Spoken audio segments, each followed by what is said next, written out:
Saludos, es Erika Fontalvo, directora del diario El Heraldo. 5 asesinatos de hombres gays en Barranquilla, 2 de ellos en los últimos 10 días, disparan las alarmas por la posibilidad de que se trate de crímenes de odio contra su orientación sexual diversa.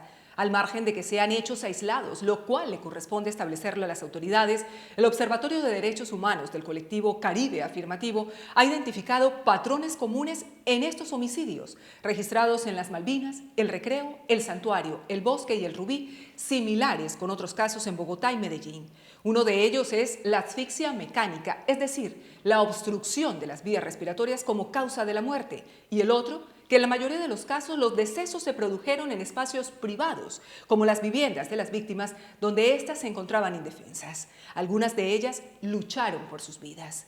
Ningún sector de la sociedad, mucho menos sus responsables políticos, entes de control u organismos de seguridad, deberían desconocer ni minimizar la gravedad de episodios violentos, bien sea situaciones de discriminación, amenazas o agresiones, en los que las personas LGBTIQ+, sean sus principales víctimas. Aunque en Barranquilla y el resto del Atlántico hemos alcanzado avances en términos de igualdad, inclusión y respeto a la diversidad, sustentados en leyes o en políticas públicas, no siempre las normas en el papel coinciden con el sentir de la calle. De suerte que se requiere reforzar a diario acciones afirmativas que contribuyan, por un lado, a erradicar tratos excluyentes o prejuicios que los exponen a riesgos, y por otro, es imprescindible fortalecer competencias con enfoque de género de representantes institucionales para que sepan defender sus derechos en el terreno legal y asegurar su protección de manera idónea, ni más ni menos.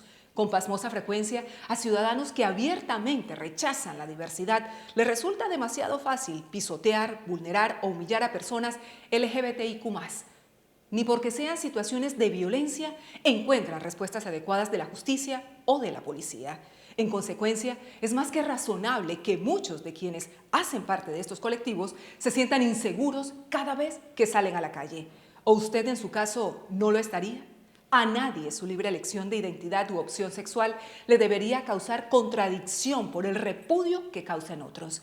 Tampoco ansiedad, temor ni angustia por ser víctima de actos de intolerancia en parques o canchas deportivas en el espacio público, y de otros más premeditados como agresiones físicas grupales, por ejemplo, en institutos educativos, o revictimizaciones en centros de salud del distrito donde ni siquiera se les reconoce con sus nombres identitarios. Sí, esto es homofobia o LGBTI-fobia, como también se le conoce a las inaceptables actitudes o comportamientos de quienes se creen con más suficiencia moral para juzgar y condenar al próximo, porque no es como ellos o como quieren que sea.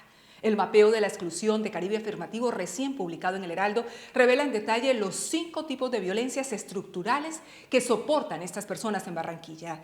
Desde la naturalización de insultos, chistes de mal gusto y expresiones discriminatorias con un claro trasfondo de violencia en redes sociales o espacios radiales, hasta su instrumentalización por bandas criminales que les imponen códigos de conducta o los usan como gancho ciego de sus negocios ilícitos.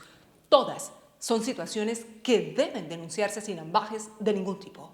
Basta de alentar discursos de odio que de forma casual, directa o indirecta, menosprecian la diversidad y conducen a perpetuar modelos caducados de masculinidades agresivas. Si nosotros no cambiamos, nada cambiará. Un buen comienzo sería que las autoridades resuelvan estos crímenes lo antes posible y pongan fin a tanta impunidad.